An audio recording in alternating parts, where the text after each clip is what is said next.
Hello everyone, teachers academy group के YouTube channel में आप सभी का फिर से एक बार स्वागत है। तो गाइस, आज हम चर्चा करने वाले हैं सीटेट के ऑफिशियल सिलेबस के अकॉर्डिंग टॉपिक नंबर 21। और इस टॉपिक 21 में चर्चा करेंगे अभिप्रेरणा एवं अधिगम। दोस्तों, मोटिवेशन एंड लर्निंग जो टॉपिक है आप लोगों का, तो टॉपिक नंबर 21 में इस टॉपिक का संपूर्ण व्याख्या के साथ हम लोग डिस्कशन के साथ इसका क्वेश्चन आंसर करेंगे। और वो सभी क्वेश्चंस का समावेश होगा इसमें जो आपके 2011 से लेकर के 2016 तक के एग्जाम में पूछा जा चुका है। तो दोस्तों, पहले टॉपिक पे चर्चा करेंगे। इससे पहले हम इस टॉपिक के बारे में आपको कुछ बता दें कि इस टॉपिक से कितना ज़्यादा क्वेश्चंस अभी तक जितना बार सीटेट हुआ है उस समय से लेकर के 2011 से लेकर के 2019 तक कितना बार रिपीट क्वेश्चन पूछा गया केवल इस टॉपिक से, ये पहले आप लोगों को हम दिखाने वाले हैं।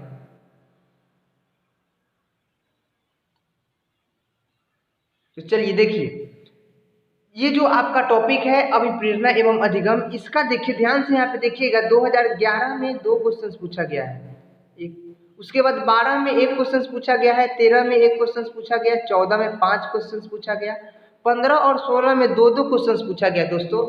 और सबसे महत्वपूर्ण बात यहाँ पे ये है कि इस टॉपिक से जो क्वेश्चंस पूछा जाता है तो कोई ना कोई एक पार्ट से क्वेश्चंस पूछा जाता है। और ये पार्ट कहाँ का है, तो देखिए कि इस अध्याय से शिक्षा के क्षेत्र में अधिगम का महत्व तथा शिक्षकों के लिए अभिप्रेरणा का महत्व आदि भाग से क्वेश्चंस पूछे जाते हैं। तो दोस्तों, अभी हम आप लोगों को बता दिए टॉपिक नंबर 21 के बारे में, अभिप्रेरणा एवं अधिगम। तो दोस्तों, जो अभिप्रेरणा नहीं समझते हैं तो एक बार उनके लिए हम बता दें कि अभिप्रेरणा जो है मोटिवेशन शब्द का शाब्दिक अर्थ है, यानी अभिप्रेरणा को हम लोग इंग्लिश में मोटिवेशन कहते हैं। और मोटिवेशन जो है किसी भी कार्य करने की इच्छा शक्ति को प्रदान करता है। जैसे अगर आप मोटिवेट हैं तभी आप तभी जो है आप इस सीटेट एग्जाम को क्वालिफाई कर पाइएगा। और साथ ही अभी जो आप इस वीडियो को देख पा रहे हैं, अगर आप सीटेट क्वालिफाई करने का प्रेरणा ले चुके हैं, प्रेरित हैं, तभी जो है आप सभी क्वेश्चंस को अंत तक अटेम्प्ट करेंगे। तो दोस्तों, जितने भी स्टूडेंट जुड़े हैं एक बार ये टाइप करके बता देंगे। चलते हैं सेशन की ओर। आज का सेशन का फर्स्ट क्वेश्चन स्टार्टिंग आने वाली है डिस्प्ले पे। चलिए, साथ में कॉपी पेन जरूर रखेंगे।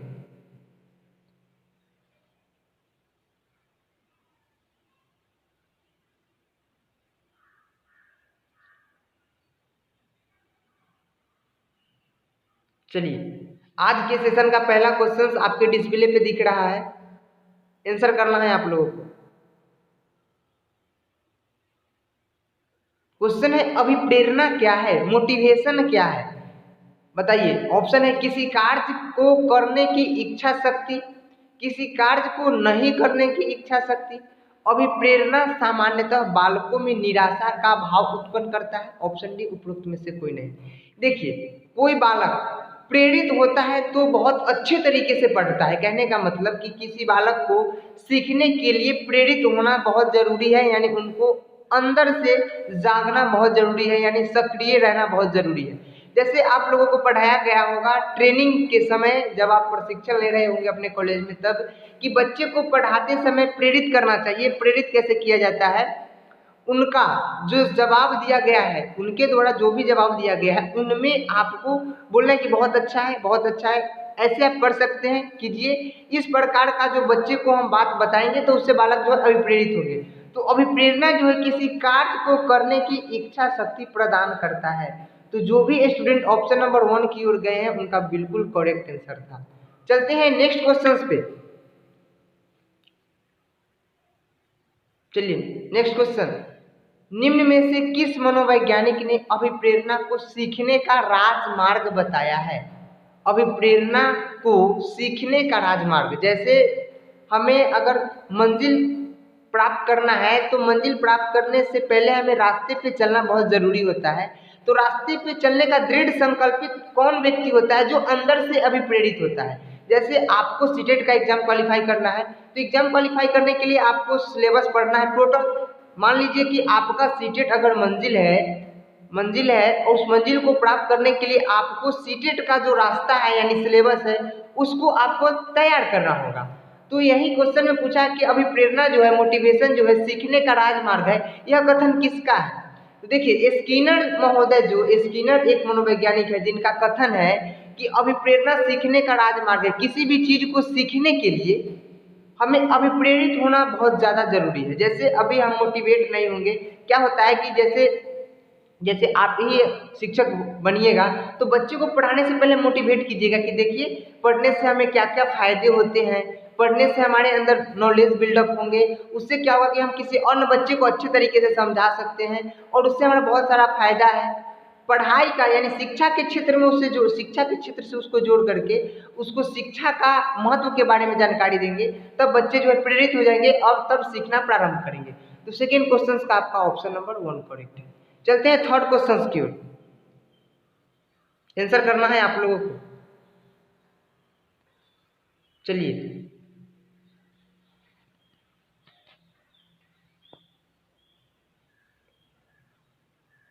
थर्ड क्वेश्चन का आंसर कीजिए।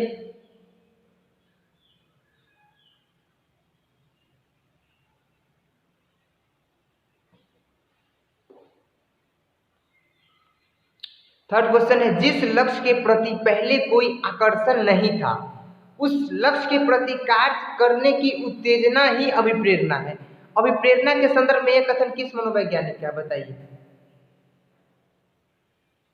अभी हम आप लोगों को एक बात बताने वाले हैं, क्वेश्चन पहले ध्यान से पढ़ना है कि जिस लक्ष्य के प्रति पहले कोई आकर्षण नहीं था, यानी हमारा जो लक्ष्य है, हमारा जो एम है, उसके तरफ पहले से हमारा कोई अट्रैक्शन नहीं है, ठीक। उस लक्ष्य के प्रति कार्य करने की उत्तेजना, यानी हमारा मान लीजिए कि कोई एक लक्ष्य है, उस लक्ष्य के प्रति हमारा कोई अट्रैक्शन नहीं है, लेकिन जब हमारा उस कार्य के प्रति उत्तेजना यानी अभिप्रेरित हुए, मोटिवेट हुए उस कार्य की ओर, तो यह कथन किस मनोवैज्ञानिक के द्वारा कहा गया है। थर्ड क्वेश्चन का आंसर बताएंगे आप लोग जल्द से एक बार। थर्ड क्वेश्चन का आंसर,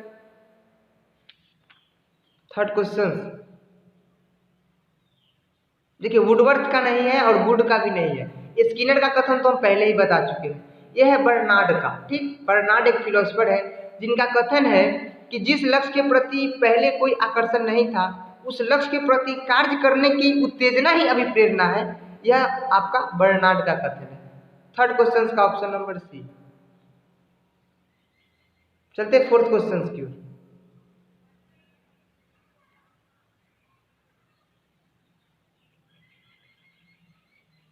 क्वेश्चन है, एक विद्यार्थी मेडिकल कॉलेज में दाखिला लेने के लिए कठिन परिश्रम करता है ताकि वह प्रवेश परीक्षा में उत्तीर्ण हो सके। विद्यार्थी डैश के रूप से भी प्रेरित है, बताइए।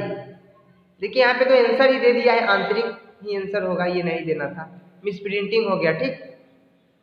देखिए कोई बालक जो है मेडिकल कॉलेज में दाखिला लेने के लिए कठिन परिश्रम करता है। जैसे देखिए आईआईटी आप लोग सुने, आईआईटी के अच्छे कॉलेज में एडमिशन लेने के लिए आपको एंट्रेंस एग्जाम निकालना होता है। उसी प्रकार से डॉक्टरेट करने के लिए अगर आपको मेडिकल की तैयारी करना है तो अच्छे कॉलेज में जाने के लिए आपको उसका एंट्रेंस एग्जाम क्वालिफाई करना है। तो आपको जाना है खुद से और खुद से मेहनत कर रहे हैं, तो आप प्रेरित हैं किस रूप में, आंतरिक रूप में या बाह्य रूप में, तो ये होगा आपका आंतरिक अभिप्रेरणा, ठीक। आपका ऑप्शन नंबर सी जो है करेक्ट है। चलते हैं नेक्स्ट क्वेश्चन में, क्योंकि इस क्वेश्चन का आंसर तो पहले से ही दिया हुआ था।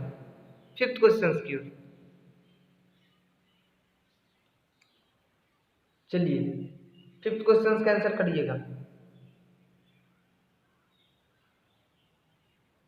फिफ्थ क्वेश्चन है, आंतरिक रूप से अभिप्रेरित विद्यार्थियों, क्वेश्चन ध्यान से पढ़िएगा, आंतरिक रूप से अभिप्रेरित विद्यार्थियों ऑप्शन है के लिए पुरस्कार की बिल्कुल भी आवश्यकता नहीं है, बिल्कुल गलत। हम अगर खुद से सेल्फ मोटिवेटेड है फिर भी हमें कुछ न कुछ पुरस्कार पाने की आशा होनी चाहिए, आकांक्षा हमें भी होती है कि हम अगर किसी कार्य को अच्छे तरीके से करेंगे तो हमें ये इस चीज की प्राप्ति होगी। के लिए बाह्य पुरस्कार उसकी अभिप्रेरणा को बनाए रखने के लिए पर्याप्त नहीं है। का बाह्य रूप से अभिप्रेरित विद्यार्थियों की तुलना का प्रेरणा स्तर कम होता है। के लिए औपचारिक शिक्षा की आवश्यकता नहीं होती है, तो ऑप्शन डी भी गलत है। दो ऑप्शन को कट किया और ऑप्शन सी को हम समझते हैं। आंतरिक रूप से अभिप्रेरित विद्यार्थी का बाह्य रूप से अभिप्रेरित विद्यार्थी की तुलना में अभिप्रेरणा का स्तर कम होता है, ये बात बिल्कुल गलत है। देखिए कोई बालक जो है आंतरिक रूप से अभिप्रेरित है यानी खुद से अभिप्रेरित है कार्य को करने के लिए, और एक बालक जो है बाह्य रूप से यानी प्रशंसा पाने के लिए, किसी चीज को प्राप्त करने के लिए या किसी चीज को देख करके वो प्रेरित हुआ है, तो वो बाह्य रूप से प्रभावित होकर के प्रेरित हुआ है, तो उसका जो है अभिप्रेरणा जो है आंतरिक रूप वाला से कमजोर होगा, लेकिन यहाँ पे उल्टा दे दिया गया है। यहाँ कह रहा है कि जो आंतरिक रूप से अभिप्रेरित है उसके वो बाह्य रूप से उसके तुलना में कम होगा। ये बात बिल्कुल गलत है। हमारा ऑप्शन नंबर बी करेक्ट है कि आंतरिक रूप से अभिप्रेरित विद्यार्थी के लिए बाह्य पुरस्कार उसकी अभिप्रेरणा को बनाए रखने के लिए पर्याप्त नहीं है। Option number second. आप लोग थर्ड ऑप्शन नहीं समझे, हम बताते हैं। थर्ड ऑप्शन में कहा क्या है, मान लीजिए कि राम है और एक श्याम है। राम जो है किसी चीज को करने के लिए खुद से प्रेरित है और श्याम जो है किसी दूसरे का नकल करता है, उसके बाद वो प्रेरित होता है। तो बताइए कि जो अभिप्रेरणा का तुलना जो है किसका ज्यादा और किसका कम होगा? राम का ज्यादा होगा, श्याम का कम होगा। तो यहाँ पे उल्टा दे दिया गया था। चलते हैं 6th नंबर क्वेश्चन पे। टोटली हम लोग 15-16 क्वेश्चन करेंगे, 15-16 क्वेश्चन। यदि कोई व्यक्ति आत्मसम्मान, सामाजिक प्रतिष्ठा एवं विशेष उपलब्धि की आकांक्षा रखता है तो उसके बारे में कहा जा सकता है, क्या कहा जा सकता है? बताइए। यदि कोई व्यक्ति आत्मसम्मान, सामाजिक प्रतिष्ठा एवं विशेष उपलब्धि की आकांक्षा रखता है तो उसके बारे में क्या कहा जा सकता है? देखिए, वो तो आंतरिक रूप से प्रेरित है नहीं, क्योंकि उसको जो चीज भी चाहिए यहाँ पे दूसरा से, आत्मसम्मान, सेल्फ रेस्पेक्ट, सामाजिक प्रतिष्ठा समाज के द्वारा भी दिया जाएगा, विशेष उपलब्धि की आकांक्षा रखता है, तो ये व्यक्ति जो है बाह्य रूप से प्रेरित है। बाह्य रूप से option number B. Option C गलत इसलिए हो जाएगा क्योंकि हमारा ऑप्शन नंबर ए ही गलत है और आंतरिक एवं बाह्य रूप दोनों रूप से अभिप्रेरित नहीं है यह व्यक्ति। ठीक, यह बाह्य रूप से अभिप्रेरित है। Option number second. चलते हैं 7th नंबर क्वेश्चन की ओर। 7th क्वेश्चन, निम्न में से कौन एक अभिप्रेरणा की विशेषता नहीं है? 7th नंबर क्वेश्चन है, निम्न में से कौन एक अभिप्रेरणा की विशेषता नहीं है, यानी मोटिवेशन का विशेषता नहीं है? ऑप्शन 1 है, इसमें क्रियाशीलता होती है। ऑप्शन बी है, यह व्यक्ति के व्यवहार को उत्तेजित करता है। ऑप्शन सी है, यह किसी कार्य को करने के लिए ऊर्जा प्रदान करती है। ऑप्शन डी है, यह व्यक्ति के कार्य में बाधा उत्पन्न करती है। क्वेश्चन ध्यान से पढ़िएगा कि अभिप्रेरणा की विशेषता नहीं है, यानी हमसे निगेटिव बात पूछ रहा है। क्या पूछ रहा है? निगेटिव पूछ रहा है। तो हमें निगेटिव ऑप्शन की ओर चलना है। ऑप्शन फर्स्ट है, इसमें क्रियाशीलता होती है, तो अभिप्रेरणा का विशेषता है कि क्रियाशीलता होता है, लेकिन क्वेश्चन निगेटिव, ऑप्शन ही गलत। यह व्यक्ति के व्यवहार को उत्तेजित करता है, बिल्कुल उत्तेजित करता है। अभिप्रेरणा जो है और अभिप्रेरणा का विशेषता है कि व्यक्ति के बिहेव को, व्यवहार को उत्तेजित करता है। ऑप्शन सी है, यह किसी कार्य को करने के लिए ऊर्जा प्रदान करता है, बिल्कुल करता है। अब हाई क्वेश्चन जो है हमारा निगेटिव है, तो निगेटिव ऑप्शन ही इसको करेंगे। यह व्यक्ति के कार्य में बाधा उत्पन्न करती है, यह विशेषता नहीं है। आप मोटिवेट होते हैं तो आप जो कुछ भी कार्य करना चाहते हैं तो उसमें आपको हेल्प मिलता है, बल्कि बाधा नहीं मिलता है। तो आपका ऑप्शन नंबर 4 जो है करेक्ट है। चलते हैं 8th नंबर क्वेश्चन पे। ठीक, मास्लो के आवश्यकता पदानुक्रम सिद्धांत के अनुसार कौन सी आवश्यकता सबसे अंत में पूरी होता है? देखिए, मास्लो के द्वारा जो मांग पूर्ति का सिद्धांत दिया गया था, जिसे हम लोग आवश्यकता का पदानुक्रम सिद्धांत कहते हैं, और टोटली जो है 5 है। टोटली 5 इनके द्वारा आवश्यकता का पदानुक्रम सिद्धांत में 5 दिया गया है। तो सबसे पहले होता है शारीरिक आवश्यकता, ठीक, उसके बाद होता है सुरक्षा की आवश्यकता, उसके बाद होता है सामाजिक आवश्यकता, उसके बाद है आत्मसम्मान की आवश्यकता, और लास्ट में होता है यथार्थ, ठीक, आत्म यथार्थ या आत्म सिद्धि की आवश्यकता। तो अंत में पूरा होने वाला जो है आपका ऑप्शन नंबर बी में है, आत्म यथार्थ। 8th नंबर क्वेश्चन का आपका ऑप्शन नंबर बी करेक्ट है। चलते हैं 9th नंबर क्वेश्चन की ओर।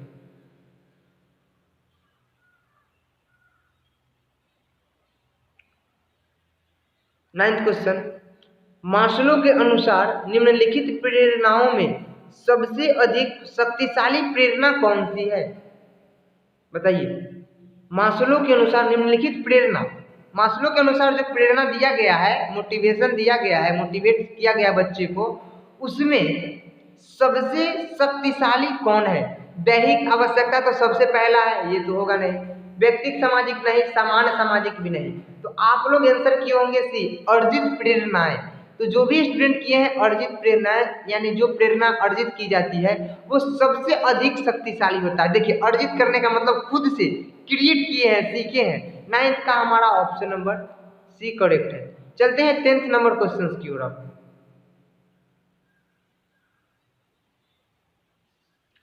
अभिप्रेरणा से संबंधित सिद्धांत एवं उसके प्रतिपादक का नाम दिया गया है। निम्न में से कौन सा युग्म सही नहीं है? हमको निगेटिव ऑप्शन चूज करना है। फर्स्ट ऑप्शन है मूल प्रवृत्ति का सिद्धांत, जो मैकडूगल द्वारा दिया गया है। मनोविश्लेषणवाद का सिद्धांत, इसमें दिया है मैस्लो। ऑप्शन सी है शारीरिक क्रिया का सिद्धांत, मॉर्गन। अधिगम सिद्धांत, जो कर्ट लेविन के द्वारा दिया गया है। तो अभी हम आप लोगों को बताने वाले हैं। देखिए मूल प्रवृत्ति का सिद्धांत मैकडूगल के द्वारा दिया गया है, बात तो बिल्कुल करेक्ट है। शरीर क्रिया का सिद्धांत मॉर्गन एवं मूरे के द्वारा दिया गया है, बिल्कुल करेक्ट है। ऑप्शन डी है अधिगम का सिद्धांत या क्षेत्र, अधिगम का क्षेत्र सिद्धांत, कर्ट लेविन के द्वारा दिया गया है। तो ये तीनों युग्म जो है वो सही है। और मनोविश्लेषणवाद का सिद्धांत जो है किसके द्वारा दिया गया है? सिगमंड फ्राइड के द्वारा दिया गया है। तो हमारा ऑप्शन नंबर जो है बी वो होगा करेक्ट, क्योंकि क्वेश्चन में निगेटिव पूछ रहा है, गलत ऑप्शन, और गलत ऑप्शन हमारा यहाँ पे है। मनोविश्लेषणवाद का सिद्धांत सिगमंड फ्राइड के द्वारा दिया गया है, नोट कर लीजिएगा आप लोग। चलते हैं 11th नंबर क्वेश्चन की ओर। आंसर आप लोग फट से करते रहिए, ठीक। उपलब्धि अभिप्रेरणा, ठीक।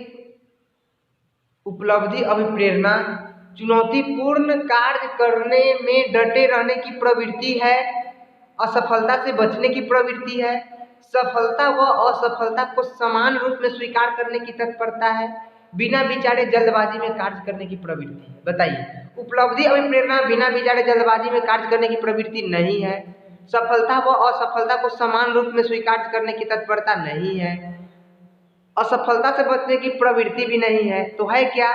चुनौतीपूर्ण कार्य करने में डटे रहने की प्रवृत्ति। देखिए किसी उपलब्धि को अगर हमें हासिल करना है तो उपलब्धि तक पहुंचने से पहले हमें कुछ समस्याओं से होकर के गुजरना पड़ता है, और उस समस्या में हमें चुनौतीपूर्ण कार्य करना होता है। तो जब चुनौतीपूर्ण कार्य होगा वहाँ पे हमें लोग डट कर के काम नहीं करेंगे, तब तक हम उपलब्धि नहीं हासिल कर सकते हैं। तो 11th नंबर का हमारा ऑप्शन नंबर 1 करेक्ट है। समझ रहे हैं? तो ये टाइप करके हमें बताते रहिएगा। चलते हैं नेक्स्ट क्वेश्चन 12th नंबर।